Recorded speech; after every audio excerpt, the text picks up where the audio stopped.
Hello. We're just getting right to it. We're going for the Infinite RPG. Um, I do want to apologize before I say anything else. The previous 6 videos, I can't believe that I let myself do that, but I did not realize until after I uploaded all of the previous 6 videos that somehow I screwed up my settings upon recording, like the post commentary and everything, and I ended up uploading the videos at 720p 60 FPS when they should have been at 1080p 60 FPS. So, granted, I'm glad that it was at least good enough to where it's not overly pixelated unless you're like watching it on like a 4K TV or something, which is possible, but like I'm glad it didn't result into being like 360p or something. So the quality was good enough to where I was like, well, I don't really want to just go ahead and I probably could have just put it through my editing software, just put the video in and then just upscaled it to 1080p. But it was already uploaded, and especially considering the graphic style of Resident Evil, um, I was like, you know what? I think that's okay. So, I mean, if it really bothers people, I can just shove it into my editing software and see if it'll upscale it. But if not, oh well. But I went ahead before recording this video, double checked, made sure all my stuff's right. So from this point on, they should be ready at 1080p by default, which is good.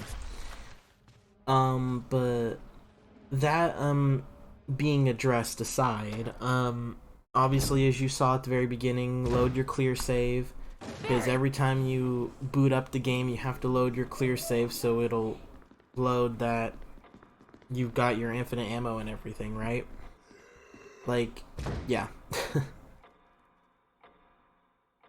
Yeah. And then, of course, after you load your clear save and your HUD changes from new game to once again hit normal difficulty, and there you go. And now, because we have the infinite handgun, and I don't have to worry about my ammo, because yes, you do get plenty of regular pistol ammo throughout the game, as you could see through the previous series, like the previous 6 episodes. More so the first 2 or 3, like before we left to the residence. Yeah, you do get a fair amount of pistol ammo, but it's a fairly slow fire rate. Doesn't do a whole lot of damage, and especially since you don't get a whole lot of ammo early game, you you get quite a bit as you go through the residence, and then you go through the rest of the mansion when you get back from the residence. And well, you've seen how it is. Like early game, you don't really get a lot of ammo until when you get towards the end of the mansion, heading towards the residence type deal, and then by then you're primarily using your shotgun and stuff, and then any ammo you pick up, you just yeah. But now that we have the infinite handgun, I left that one herb there because we're gonna come back down here anyway. But I think I ultimately forget to grab that second herb later anyway, because I tried to implement some of my strategies that I told you guys about earlier. Um, well, early, and by earlier I mean the other videos, like, not looting heals as much and stuff like that. Like, I do try to implement some time-saving stuff. As you can see, I'm gonna be a lot more aggressive with the infinite handgun because, again, I don't have to worry about ammo. And as we established from the previous series, the only real zombies you need to burn are these 2 in the hallway. One of which I actually don't burn because of reasons you'll see in a little bit. I ultimately screwed up my 8 uses of the canteen, but thankfully the one guy I didn't burn did not turn into a Crimson Head. I am not entirely sure why he didn't, but you'll see that later in the video. But I got all of the zombies at the other save on the other side of the map, right? Where the storage room is. I got the 3 zombies that were just outside of it and the 2 zombies in the hallway. I got the zombie that's here in this upper dining room area. So, and then I got both of the zombies that were in the medical area, because I decided to burn the stupid stair guy again. And then yeah, so I cleared out the main high traffic areas like very early on, and was able to just run through. Uh,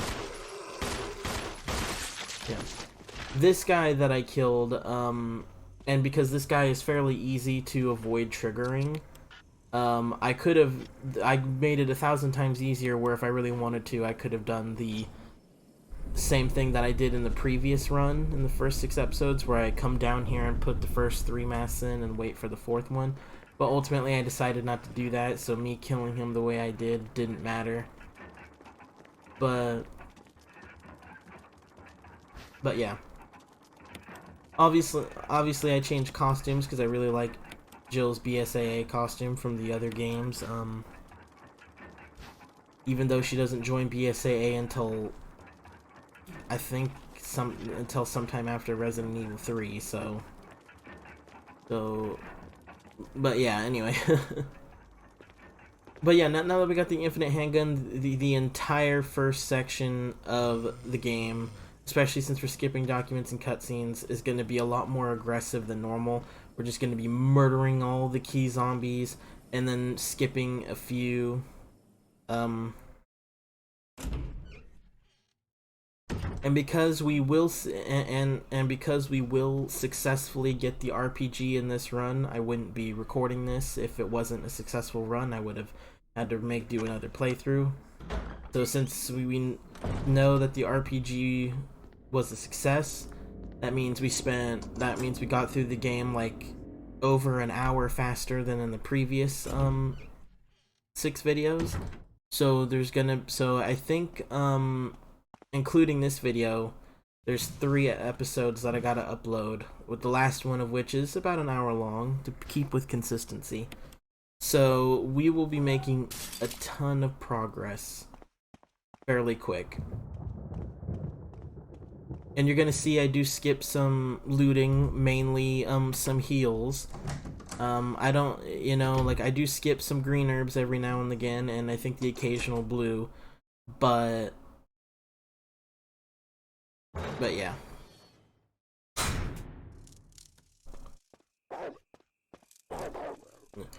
Like aside from some slight changes that you implement, not including the changes that I said to make in the previous episode, where I talk about the mistakes that I made in the first 5 episodes, and then the amount of ammo I had for the mag and stuff. Like, aside from implementing those things that I said, to make your time faster in general if you were playing it normally without infinite ammo.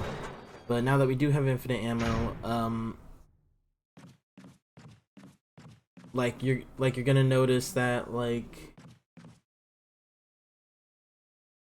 pathing is a bit different. Like right here, I'm going for the shotgun instead of going for the broken shotgun. I'm getting this side of the map done first instead of going to the other side, getting the broken shotgun and coming here. And the reason for that is as Jill, you actually don't need the broken shotgun. If you're playing as Chris, you need the broken shotgun. Otherwise, when you come into this room here that Jill's entering, you're gonna get crushed to death. But because it's Jill, and Barry is with you, Barry will actually end up saving you. So, which is really good to know. So that way you can just completely skip going for the broken shotgun. So, okay. And because we have infinite ammo and we can put away our pistol and we can get the chemical bag, and since I'm going to have 1 extra inventory slot than I would normally because I don't really need to have pistol ammo on me. And, well, at least for now, until I get to the second half of the game, which basically plays exactly the same as the previous. But once you pass the residence, you're basically going to treat the rest of the game like you did in the previous playthrough, because your infinite ammo pistol, albeit fairly powerful, ain't shit against hunters and tarantulas and shit. So, and you can see, and the thing is I'm being very aggressive, but I'm actually being a tad too aggressive. I'm letting myself get too close. I'm using up my my defensive items. Like I'm playing this first part of the game a bit too aggressive. Like playing it aggressive because again we have infinite ammo and it has a way faster fire rate, so we can just slaughter them fairly quickly. That doesn't mean that I'm still being too quick. Like, see, I let myself get grabbed there twice in the span of not that long. And I'm also playing a bit aggressive in the sense of like I'm not stacking bodies, which arguably like waiting for those slow asses to walk and turn around and wait for the right time to shoot them for them to fall. Like you could make the argument that it takes just as much time to do that and then go burn them all with one canteen use, since rather than having to refill your canteen, it probably is a bit faster long term doing that. I will say that is probably the case, but at the end of the day, you do get 4 uses in the residence, and aside from the one zombie that we're gonna burn in the residence, like in the previous playthrough when we were going for the handgun, you won't really use the canteen ever except for the laboratory. But I actually, if memory serves, I actually got lucky when I was using the shotgun in laboratory, and I think I actually blew off all of the zombies' heads. So I didn't end up needing the canteen anyway, I don't think. So, yeah. But right off the bat here, as you can see, aside from me addressing things that I probably could have just waited till later, but again, why not? As you can see that like I said, playing way too aggressive, playing way too hasty. I walked in this room and realized, shit, I can't grab the lighter. So I'm wasting a bit of time here. Like, I should have just went out. What you should have done is when you killed these 3 zombies, especially if your inventory's full like mine was, make a quick stop to the item box, put the things you need to put away, grab the canteen, and fill the canteen up, grab the lighter, then burn the zombies. That's all you gotta do. As you can see, you got the closet key, which opens a special door that we're not going to address because we're speedrunning it. And of course, I'm putting the things like the closet key and the survival knife that we're not going to use until quite a bit later, right? Like, we're putting that. I actually didn't put them down as far down as I should have, as you'll see throughout this playthrough. I have to keep adjusting it, but that's fine.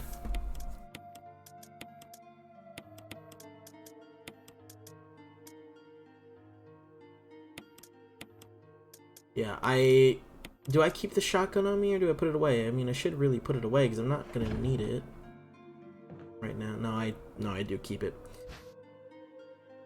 Yeah, I grab the canteen.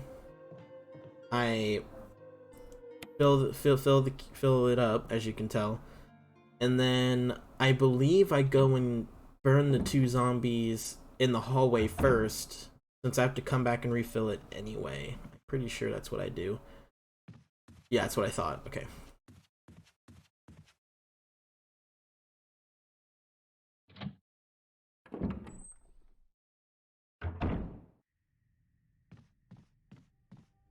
Oh, I have to grab the lighter first. Yeah. So I grab the lighter, and then I go out to the hall and burn them. Yeah. Okay. And I grab the dog whistle and stuff too.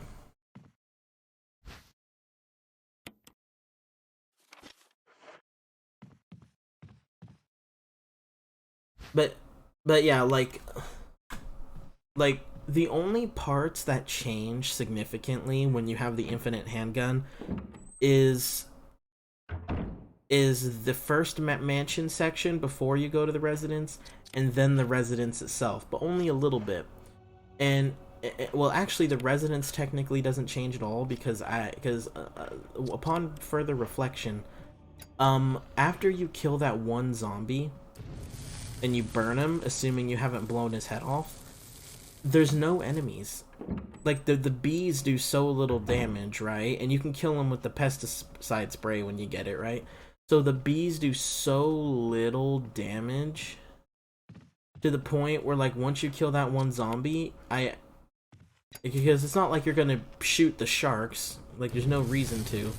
So with the residents, a change that I should have made in this run, but I didn't, is I should have just put my weapons away altogether after I kill that zombie, since I gotta go back to the save room because I had got that room key, right? And I had to go get the control room key from, like, you know, since I had to backtrack towards the safe room anyway, like, I could have just put my pistol away and I could have had more room to work with.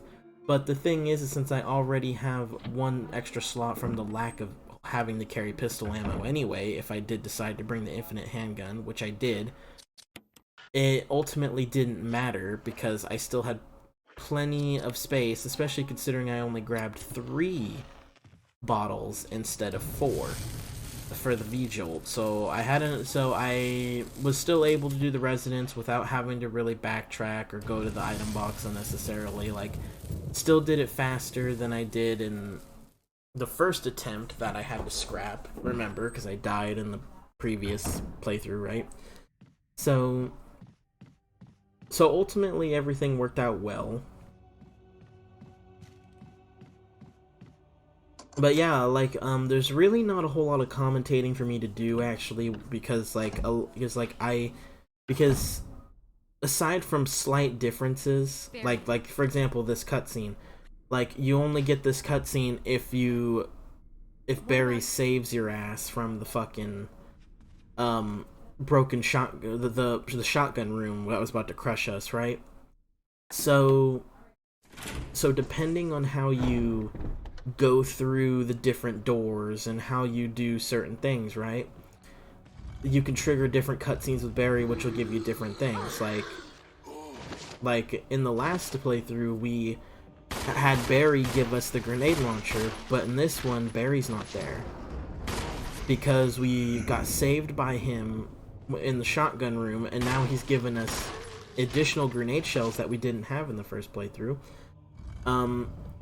Like, he's not going to be out there. The only other place he's going to be now, because we took a different pathing, is he's going to be where we get the Windcrest emblem. But other than that, Barry is not a thing anymore. And we got more ammo out of it than we would have normally, which is nice. So in terms of getting extra grenade shells, this actually is a better path.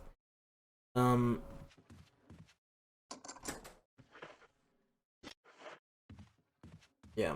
I think I was gonna go out there, but then I realized, oh, I didn't have space.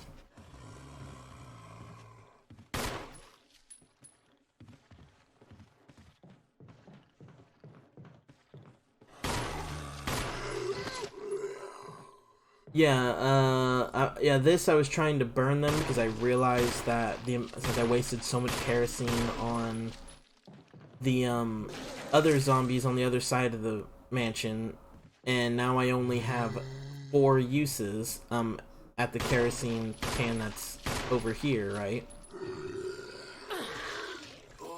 Like, I was trying to make sure I can burn all of the zombies with the exception of that Crimson Head that comes up later, right? But ultimately, if our memory serves, I for some reason wasn't able to successfully burn that other zombie. I think it's because of the stairs and the elevation. I don't know.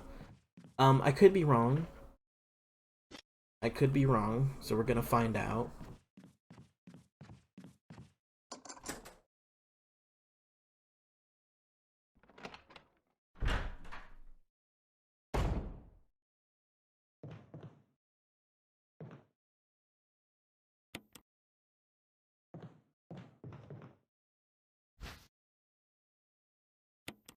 Why I'm not using the heal, I don't yeah, that's way okay. I was waiting for it. I was like, wait a minute, didn't I use a heal there?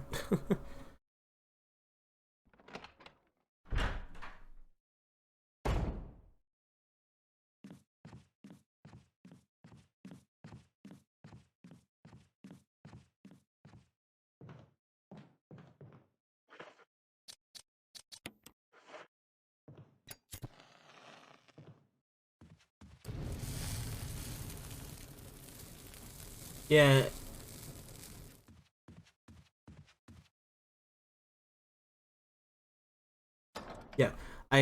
Yeah. So as you can see, I come out here because I want to because I don't want to risk this zombie out here turning into a Crimson Head, even though really, because I have the shotgun and I also have the infinite pistol, and the distance he'd have to travel to get me anyway, I probably could have just gotten away with letting him turn. But considering we come through this way fairly frequently, you know, coming back and forth both sides of the mansion, right? You know, before we leave the residence, I figured that's probably a better idea. Yeah, that body, yeah, I was right. See, that body for some reason didn't get burned. So I knew immediately, okay, I'm not going to be able to burn all the zombies in that hallway that I took down earlier. You know, where the Crimson Head is, that's going to get revived when we get the armor key from the dogs. But that's fine. Like, for whatever reason, and I think part of it is because, like, we, you know, because of the infinite ammo and skipping the cutscenes and everything, like, we're going through the game so fast, we're going through the mansion so fast, that he doesn't really have a proper amount of time to turn before we leave the mansion altogether and go to the residence. So when you come back for the residence, the last one that we didn't burn does not turn. Like, he will not turn into a Crimson Head for whatever fucking reason, so don't worry about it. Like, as long as you burn the 5 zombies on the other side, where the other save room is, and then you burn the 2 zombies in here, well, really, you only need to burn 1, because the one that's on the stairs is super easy to avoid. I don't know why I kept killing him, I think just because I like to. But as long as you kill the 5 zombies on the other side of the map that we killed by the other save room, you kill the 1 zombie out there above the dining hall, and then you kill the 1 zombie that's blocking that door that we just came through. You can leave the guy in the staircase behind and just let him live if you want. Again, easy to avoid. And then burn these 2 in this room. Well, one of them. I mean, actually, you probably don't even need to burn both of them, because the fact that the one that I didn't burn, which is just up here, that we're about to pass over, never turned into a Crimson Head, you could actually probably get away with not burning the one that I just burned, and he would not turn into a Crimson Head either.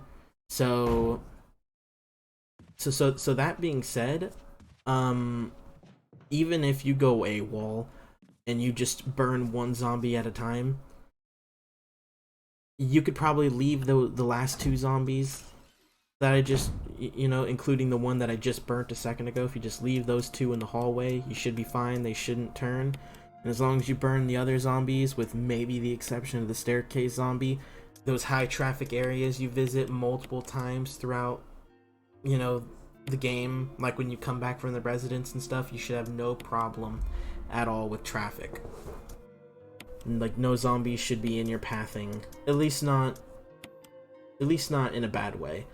And you can see I get rid of this mansion key over here is because I already opened all the doors on the other side of the map, and then I opened the 1 sword key door that led to this room, right? That led to this side. And the only other door is to the basement, but we're not going to go down there until later when we have to go up the elevator, right? When we get the helmet key from the residence. So I decided this playthrough, instead of just getting rid of the key and just, you know, trying to get past that 1 zombie in order to just to get rid of the key, I just decided to store it. You know, so it's a personal preference. I mean, especially if you decide not to use that last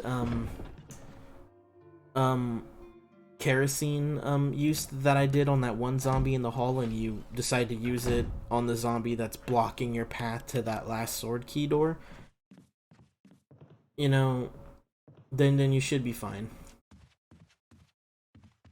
Yeah, this is a mistake I made right here, because I put everything away, and I for some reason went to go get the imitation key, even though I forgot to get the armor key first, but thankfully I realized it really quick. But that was still precious seconds, and 3 hours can still be a bit difficult to achieve. Even though obviously this was a successful run, there were mistakes that I did that I kind of was like, ooh, I might have screwed myself here. Especially when I took into account of all the little mistakes that I did. Yeah. Those dogs can insta-kill you if they get on top of you like that if you don't have a defensive item. Actually, I think you still can shove them off if you have a high enough health. But if your health is low enough and you don't have a defensive item, they will bite your neck open, so just be careful of that. But yeah, with the infinite handgun, super easy to kill, especially if you're willing to waste one defensive item if they happen to jump on you like that. Super easy to kill.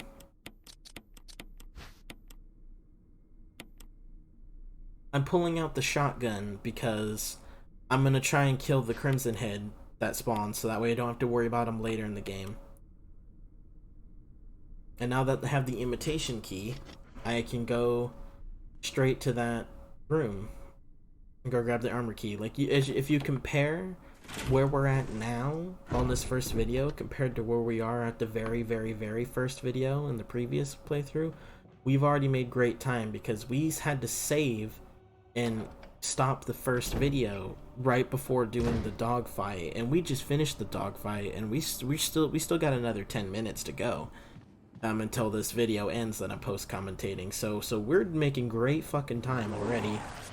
And you see I'm letting him get close and bam. Just like that. And I still have 5 shots that I can use. It's good.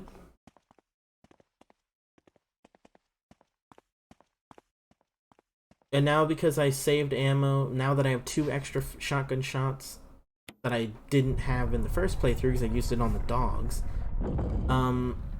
If you want to be a bit, and the fact that, like I said, feel free to use your grenade launcher and your magnum a bit more because of how much ammo surplus we had at the ending of the first playthrough. And again, we're playing on the same difficulty, so we should get the same amount of ammo, roughly, unless I accidentally miss, you know, an ammo drop that I could pick up. But you know what I mean, like the same amount of ammo that we had is out there provided I pick it up. So we know how much ammo roughly we're going to have at the end of the game, regarding our shotgun ammo and all that. So that helps inform our decisions of what ammos to use. So you're in a situation now where if you decide you want to use the 5 shotgun shells on regular zombies to blow their heads off and clear some path, or whatever, or if you want to waste all 5, or if you want to use it for the snake fight, or if you want to use it for the Crimson Head fight, it doesn't matter. The point is like, because you're obviously going to get the grenade launcher, you have the means to use those 5 shells whatever you want. Like if you want to use them on regular zombies, more power to you. If you want to use them on the snake fight, which I think is actually what I did, again, more power to you. So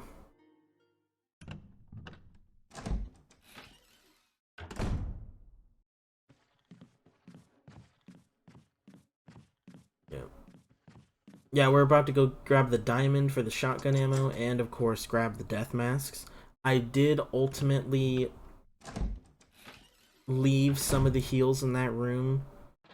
Like, I grabbed a few, considering we are still early game, and it's not like I have a whole stack of heals, right? We're still early enough in the game where grabbing any heal, just in case you do make a big screw-up, or you take a hit from the snake or whatever, or 2 or whatever, like, it's still, you know, having those extra heals early game, I just hit my keyboard and you probably heard it, I'm sorry, is nice, just in case.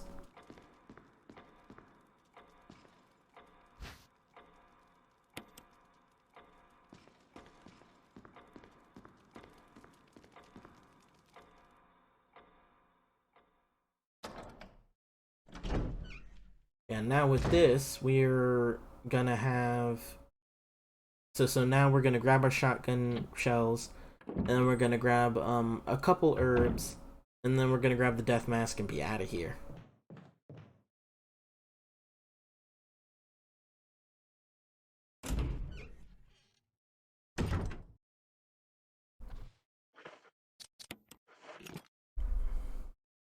I'm gonna take a drink. Good old Arnold Palmer, love it.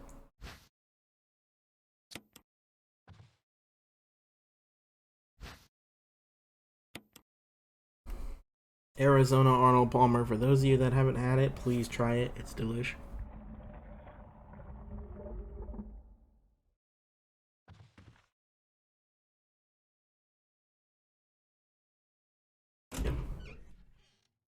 Yeah, so this particular pathing that I did, I saved all of my death masks and I brought all four at the same time. Like I didn't just go and put three away in the graveyard and then come back for the last one. I just stored all of them. So that means the picture puzzle we're obviously going to do last. So we're going to get this death mask, we're going to get the night puzzle death mask, then we're going to get the snake death mask, and then we're going to go do the Crimson Head fight. So not a whole lot to do. And the thing is this time I followed my own advice from the previous playthrough of this, where we were going for the infinite handgun.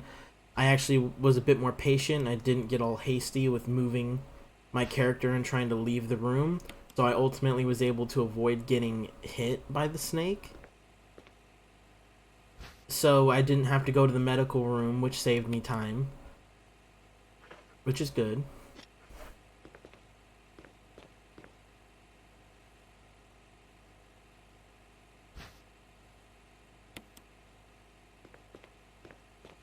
Because once we finish the snake fight, obviously we're going straight to the Crimson Head fight, and it would have really sucked if I did get hit by the snake, because then I would have had to go to the medical room, and then because of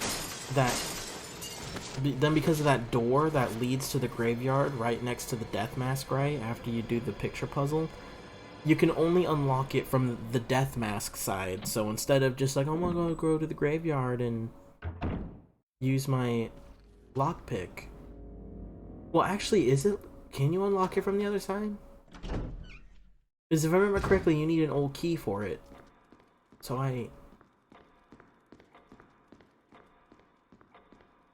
put so many hours into this game, especially on the Steam version, and there's little things like that that for some reason I can't remember. I would say assume you can only open it from the death mask side, but if you're willing to give it a go and check and see if you can open it from the graveyard side, please do so. But I highly doubt you can, because that wouldn't make any sense. Because, I mean, think about it. Why would they... Because you're just circumventing an entire puzzle, and that puzzle is very important to having more pathways open to get to where you want to go faster, so... I'm pretty sure you can only open it from the deathmask side, but I do think you still need an old key to do it despite that. But again, I could be wrong, don't quote me on that. You're gonna see me go to the other deathmask, and you're thinking to yourself, wait, your inventory's full, you can't grab it. Well, I realized that I went and did the puzzle, and then after I did the puzzle, I realized, oh. But then I remembered, wait a minute, the amount of green herbs that I had at the ending of the previous playthrough going for the infinite handgun, I went screw it, and I just went ahead and used a green herb because I knew that I wouldn't really need it. I knew that later in the game I was going to have more than enough anyway.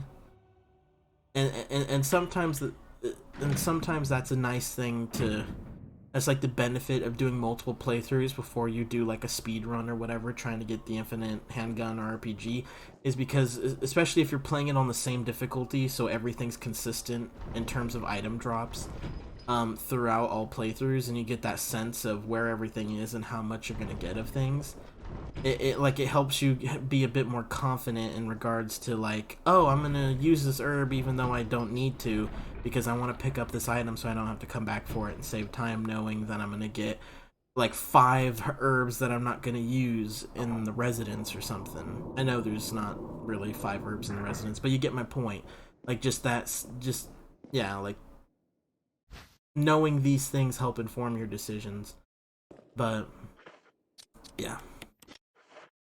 Also, I'm a moron.